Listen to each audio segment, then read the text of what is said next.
Welcome to Tally.ERP 9. இந்த வீடியோவில் GST details set பண்ணுறது எப்படின்னு பார்க்கலாம். Tally ஓப்பன் பண்ணி F11 கிளிக் பண்ணி ஸ்டேட்டரி டாக்ஸேஷன் உள்ள போகணும். அதில் enable goods and service yes அப்படின்னு செட் பண்ணணும். Set alter GST details yes அப்படின்னு கொடுத்தா GST டீட்டெயில்ஸ்னு சொல்லி ஒரு ஸ்க்ரீன் ஓப்பன் ஆகும். அதில் நாம் எந்த ப்ராடக்ட் ரொம்ப அதிகமாக சேல்ஸ் பண்ணுறோமோ அந்த ப்ராடக்டை நேம் டிஸ்கிரிப்ஷனோட கொடுக்கணும். For example, computer parts sales பண்ணால் டெஸ்கிரிப்ஷனில் computer parts, HSN code, tax இதெல்லாம் ஃபில் பண்ணி Ctrl+A ப்ரெஸ் கொடுத்து சேவ் கொடுக்கணும். நெக்ஸ்ட், டிஃப்ரெண்ட் டைப்ஸ் ஆஃப் டேக்ஸை ஸ்டாக் குரூப் அண்ட் ஸ்டாக் ஐட்டம்க்கு எப்படி கிரியேட் பண்ணலாம்னு பார்க்கலாம்.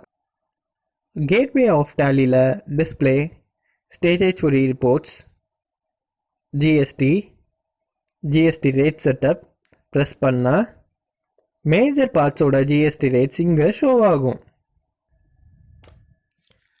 இதில் Alt+F1 ப்ரெஸ் பண்ணால் ஒவ்வொரு மேஜர் ஸ்டாக் குரூப்போட சப் குரூப், ஸ்டாக் ஐட்டம் எல்லாம் ஷோ ஆகும். Suppose any one major stock குரூப்க்கு டேக்ஸ் சேஞ்ச் பண்ணணும் அப்படின்னா ஸ்பேஸ் ப்ரெஸ் பண்ணி Alt+S ப்ரெஸ் பண்ணி ரேட் டீட்டெயில்ஸ் சேஞ்ச் பண்ணணும்.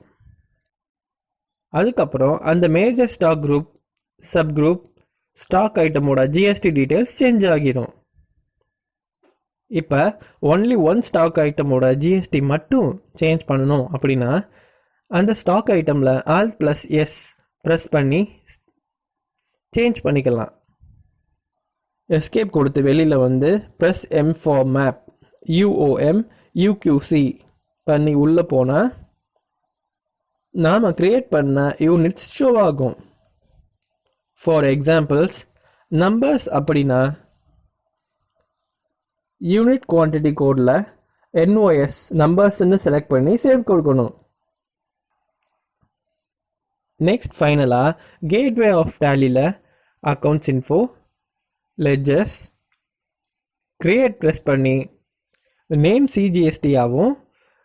அது டியூட்டிஸ் அண்ட் டாக்ஸஸ் கீழே types of duty taxes GST ஆகும். டேக்ஸ் டைப் சென்ட்ரல் டேக்ஸ் ஆகும்.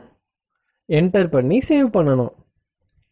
இதே மாதிரி SGST state tax, IGST integrated டேக்ஸ்ன்னு செலக்ட் பண்ணி Ctrl+A ப்ரெஸ் கொடுத்து சேவ் பண்ணணும்.